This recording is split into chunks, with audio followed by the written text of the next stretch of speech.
Time in almost 2 months, President Biden and Israeli Prime Minister Netanyahu spoke by phone today as the Middle East remains on edge for a potential escalation in the region.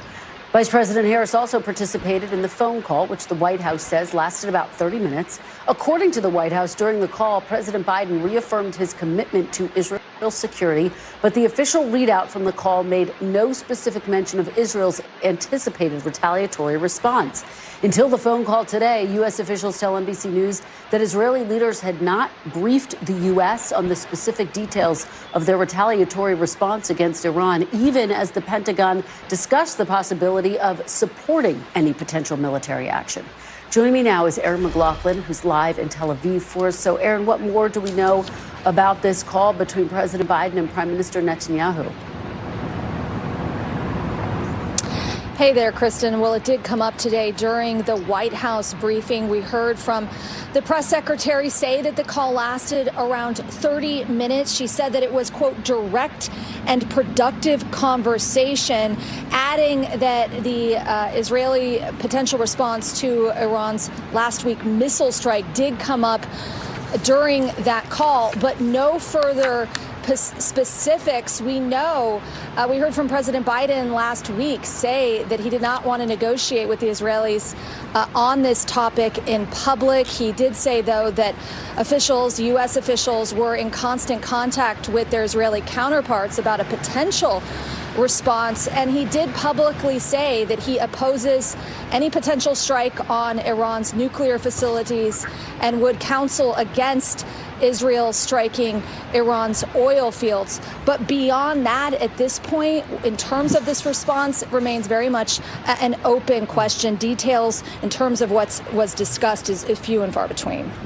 And Aaron, what reporting do you have about the potential timing of a retaliatory response, if in fact there is one?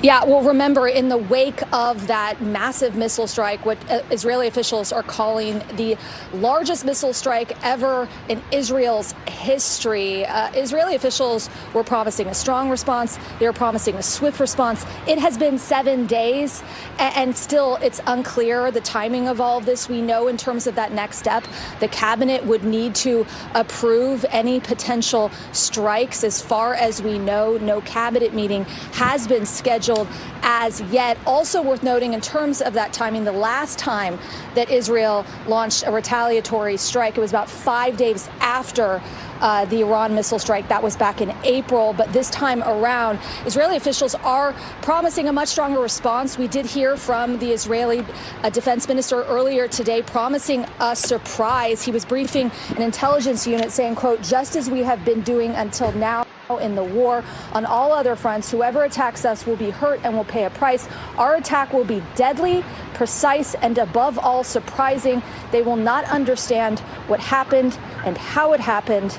They will see the results. So an ominous warning there from the Israeli Defense Minister today. Oh, indeed it is. Aaron, what is the latest on the ground in Lebanon, the status of the fighting there?